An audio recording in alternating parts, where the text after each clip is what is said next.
Hello everybody. Hello friends and family. It's Theoden here with ASMR Soundtrack. And today we will be continuing our reading through J.R.R. Tolkien's The Hobbit. We did chapter 1 last week, and I will link it in the description below if you are just catching up. Thank you all so much for being here, and I hope we can enjoy today's reading together.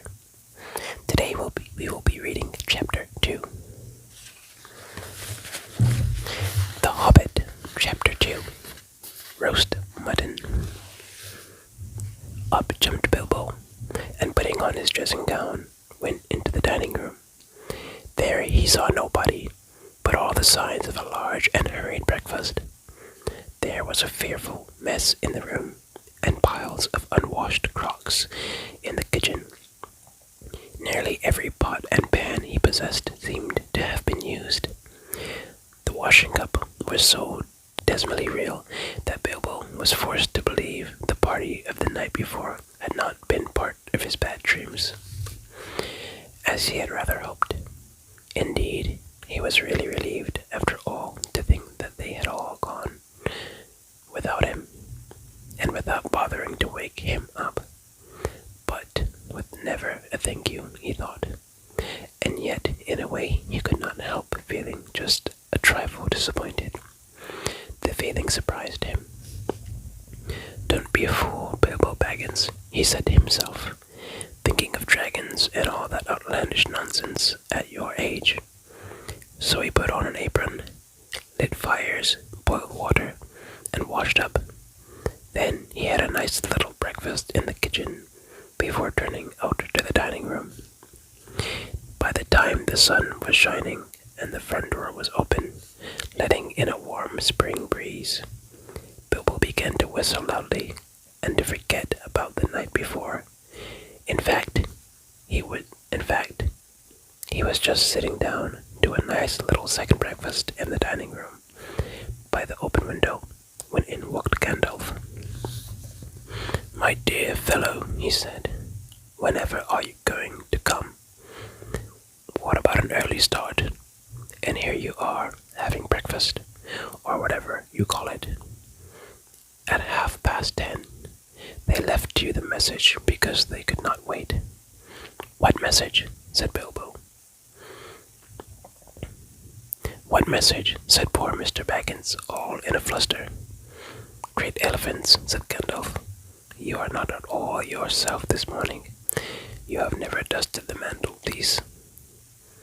"What's that got to do with it? I have had enough to do with washing up for 14. "If you had dusted the mantelpiece, you would have found this just under the clock," said Gandalf, handing Bilbo a note, written, of course, on his own note paper. This is what he read. "Thorin and Company, to Bagler Bilbo, greetings. For your hospitality. Thorin and Company, to Bagler Bilbo, greeting. For your hospitality, our sincerest thanks, and for your offer of professional assistance, our grateful acceptance. Terms: cash on delivery, up to and not exceeding 1/14 of total profits, if any. All traveling expenses guaranteed in any event. Funeral expenses to be defrayed by us or representatives if occasion arises, and the matter is not otherwise arranged for. Thinking it necessary to disturb your esteemed repose, we have proceeded in advance to make requisite preparations, and shall await your respected person at the Green Dragon Inn by water at 11 a.m. sharp, trusting that you will be punctual. We have the honor to remain yours deeply, Thorin and Co."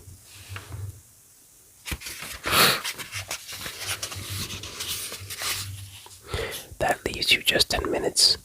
You will have to run," said Gandalf. "But," said Bilbo. "No time for it," said the wizard. But, said Bilbo again, no time for that either. Off you go. To the end of his days, Bilbo could never remember how he found himself outside without a hat, a walking stick, or any money, or anything that he usually took when he went out, leaving his second breakfast half finished and quite unwashed up, pushing his keys into Gandalf's hands, and running as fast as his furry feet could carry him down the lane, past the Great Mill, across the water, and then on for a mile or more. Very puffed he was when he got to Bywater, just on the stroke of 11, and found he had come without a pocket handkerchief. Bravo, said Balin, who was standing at the inn door looking out for him. Just then all the others came around the corner of the road from the village. They were on ponies, and each pony was slung about with all kinds of packages, parcels, and paraphernalia. There was a very small pony, apparently for Bilbo. Up you two, kid, and off we go, said Thorin. I'm awfully sorry, said Bilbo, but I have come without my hat, and I have left my pocket handkerchief behind, and I haven't got any money. I didn't get your note until after 10:45, to be precise. Don't be precise, said Dwalin, and don't worry. You will have to manage without pocket handkerchiefs, and a good many other things before you get to the journey's end. As for a hat, I have got a spare hood and cloak in my luggage. That's how they all came to start, jogging off from the inn one fine morning just before May, on laden ponies, and Bilbo was wearing a dark green hood, a little weather-stained, and a dark green cloak borrowed from Dwalin. They were too large for him, and he looked rather comic. What his father Bungo would have thought of him, I daren't think. His only comfort was he couldn't be mistaken for a dwarf, as he had no beard. My apologies. They had not been riding very long when up came Gandalf, very splendid on a white horse. He had brought a lot of pocket handkerchiefs and Bilbo's pipe and tobacco. So after that, the party went along very merrily, and they told stories or sang songs as they rode forward all day, except of course when they stopped for meals. These didn't come quite as often as Bilbo would have liked them, but still he began to feel that adventures were not so bad after all. At first, they had passed through Hobbit lands, a wide, respectable country inhabited by decent folk, with good roads, an inn or two, and now and then a dwarf or a farmer ambling by on business. Then they came to the lands where people spoke strangely and sang songs Bilbo had never heard before. Now they had gone on far into the lone lands, where there were no people left, no inns, and the roads grew steadily worse. Not far ahead were dreary hills, rising higher and higher, dark with trees. On some of them were old castles with an evil look, as if they had been built by wicked people. Everything seemed gloomy, for the weather that day had taken a nasty turn. Mostly it had been as good as May can be, even in merry tales, but now it was cold and wet. In the lone lands they had been obliged to camp when they could, but at least it had been dry. To think it will soon be June, grumbled Bilbo, as he splashed along behind the others in a very muddy track. It was after tea time. It was pouring with rain, and had been all day. His hood was dripping into his eyes. His cloak was full of water. The pony was tired and stumbled on stones. The others were too grumpy to talk, and I am sure the rain had got into the dry clothes and into the food bags, thought Bilbo. Bother burglaring and everything to do with it, I wish I was at home in my nice hole by the fire, with the kettle just beginning to sing. It was not the last time that he wished that. Still, the dwarfs jogged on, never turning round or taking any notice of the hobbit. Somewhere behind the grey clouds the sun must have gone down, for it began to get dark as they went down into a deep valley with a river at the bottom. Wind got up, and willows along its banks went and sighed. Fortunately, the road went over an ancient stone bridge, for the river, swollen with rains, came rushing down from the hills and mountains in the north. It was nearly night when they had crossed over. The wind broke up the grey clouds, and the wandering moon appeared above the hills between the flying rags. Then they stopped, and Thorin muttered something about supper, and where shall we get a dry patch to sleep on? Not until then did they notice that Gandalf was missing. So far, he had come all the way with them, never saying if he was in the adventure or merely keeping them company for a while. He had eaten most, talked most, and laughed most. But now he simply was not there at all. Just when a wizard would have been most useful to groaned Dori and Nori, who shared the hobbit's views about regular meals, plenty and often. They decided in the end that they would have to camp where they were. They moved to a clump of trees, and though it was drier under them, the wind shook the rain off the leaves, and the drip was most annoying. Also, the mischief seemed to have got into the fire.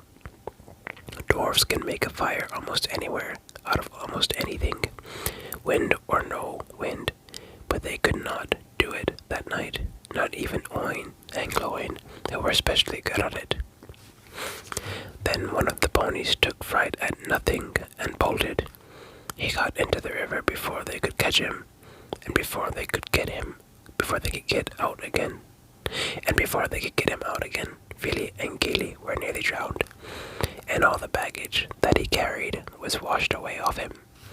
Of course, it was mostly food, and there was mighty little left for supper, and less for breakfast. There they all sat, glum and wet, muttering, while Oin and Gloin went on trying to light the fire, and quarreling about it. Bilbo was sadly reflecting that adventures are not all pony rides in May's sunshine.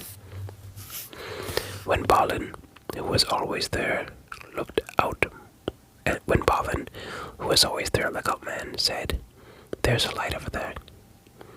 There was a hill some way off with trees on it, pretty thick in parts. Out of the dark mass of the trees, they could now see a light shining, a reddish, comfortable-looking light, as it might be a fire or torches twinkling. When they had looked at it for some while, they fell to arguing. Some said no, and some said yes. Some said they could but go and see, and anything was better than little supper, less breakfast, and wet clothes all the night. Others said, "These parts are none too well known,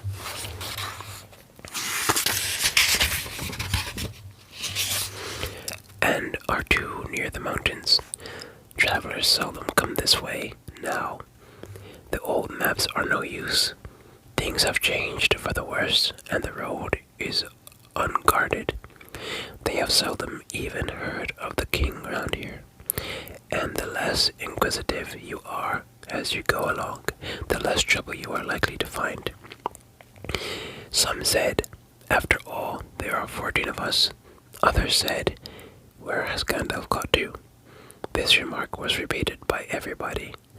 Then the rain began to pour down worse than ever, and Oin and Gloin began to fight.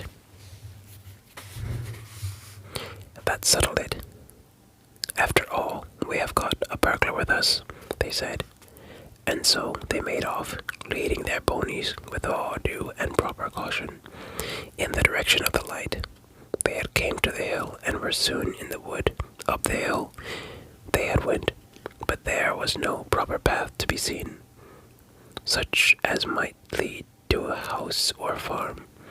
And do what they could, they made a deal of rustling and crackling and creaking, and a good deal of grumbling and dratting as they went through the trees in the pitch dark. Suddenly the red light shone out very bright through the tree trunks not far ahead. "Now it is the burglar's turn," they said, meaning Bilbo. "You must go on and find out all about that light, and what it is for, and if all is perfectly safe and canny," said Thorin to the Hobbit. "Now scuttle off and come back quick if all is well. If not, come back if you can. If you can't, hoot twice like a barn owl, and once like a screech owl, and we will do what we can." Off Bilbo had to go before he could explain that he could not hoot even once like any kind of owl, any more than fly like a bat. But at any rate, hobbits can move quietly in woods, absolutely quietly. They take a pride in it, and Bilbo had sniffed more than once at what he called all this dwarvish racket as they went along. Though I don't suppose you or I would have noticed anything at all on a windy night, not if the whole cavalcade had passed 2 feet off. As for Bilbo walking primly towards the red light, I don't suppose even a weasel would have stirred a whisker at it. So naturally, he got right up to the fire, for fire it was, without disturbing anyone, and this is what he saw.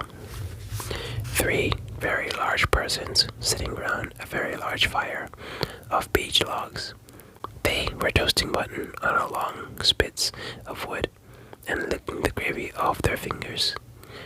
There was a fine, toothsome smell. Also, there was a barrel of good drink at hand, and they were drinking out of the jugs. But they were trolls, obviously trolls.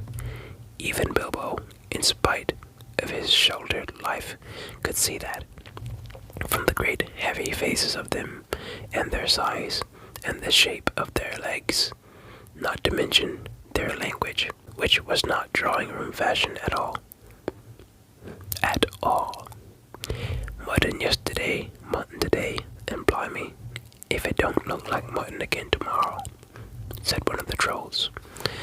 Never a blinking bit of man-flesh have we had for a long enough, said a second. What the hell, William, was I thinking of to bring us into these parts of all? Beats me. And the drink running short. What's more, he said, jogging the elbow of William, who was taking a pull at his jug. William joked. Shut your mouth, he said, as soon as he could. You can't expect folk to stop here forever just to be et by you and Bert. You've et a village and a half between you since we came down from the mountains. How much more do you want? Thank you so much for listening to part 1 of chapter 2. We will be back with part 2 of chapter 2 shortly. I hope you have enjoyed this reading. Please like, share, and subscribe.